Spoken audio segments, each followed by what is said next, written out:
An Easter weekend in an election campaign might be a bit of a challenge for a pair of leaders who are atheists.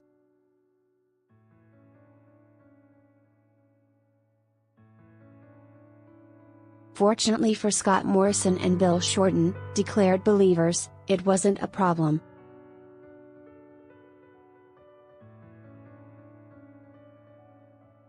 Both attended church services during the so-called campaign ceasefire that the main parties had proclaimed for 2 of the 4 days.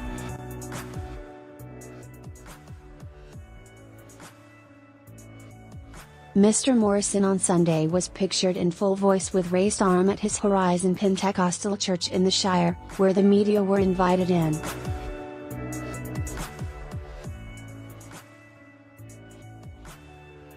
On Friday he'd been at a Maronite Catholic service in Sydney. Sunday morning saw Mr. Shorten at an Anglican service in Brisbane, his family including mother-in-law Quentin Bryce, former Governor-General.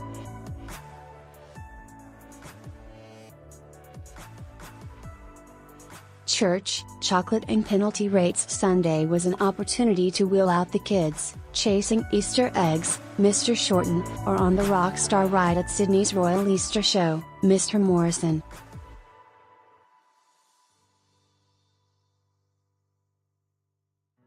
This was campaigning when you're not, exactly, campaigning. The minor players weren't into the pretend game.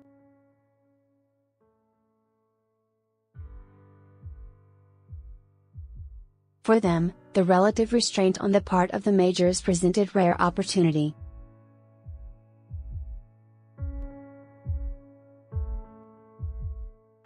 Usually Centre Alliance Senator Rex Patrick would have little chance of being the feature interview on the ABC's Insiders.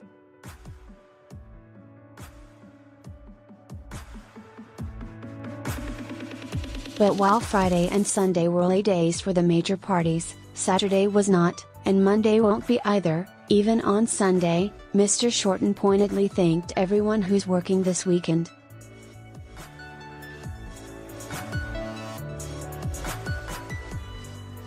It was the start of Labour's campaign focus turning from health to wages this week, when it will cast the election as a referendum on wages.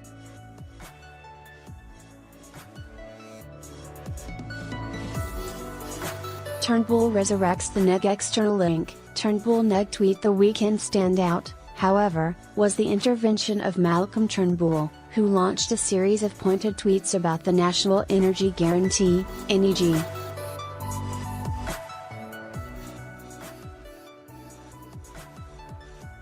Mr. Turnbull was set off by a reference from journalist David Spears to Malcolm Turnbull's neg.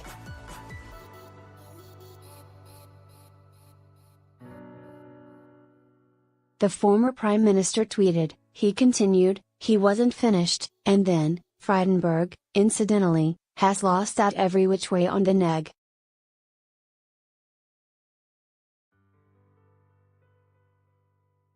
As Energy Minister he tried his hardest to get it up, only to see it fall over.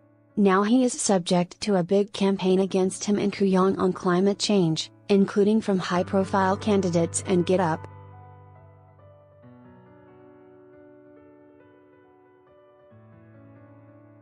Did Turnbull leave Morrison with egg on his face?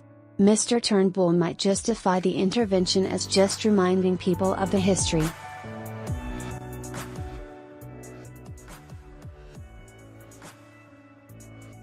But it is damaging for the government and an Easter gift for Labour, which is under pressure over how much its ambitious emissions reduction policy would cost the economy.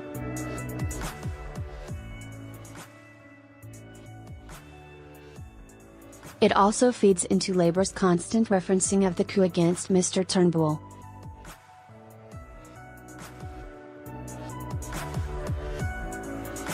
Mr. Turnbull's Easter tweets are a reminder the coalition sacrificed a coherent policy on energy and climate for a hodgepodge with adverse consequences for prices. It dumped that policy simply because of internal bloody-mindedness, and the now PM and Treasurer were backers of the neg, which had wide support from business.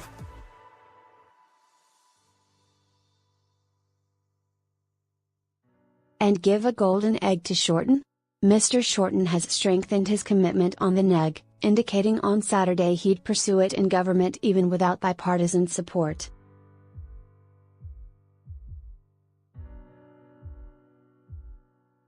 Given the hole it has left in the government's energy policy, pressing Mr. Morrison on the economic cost of walking away from the neg is as legitimate as asking Mr. Shorten about the economic impact of his policy.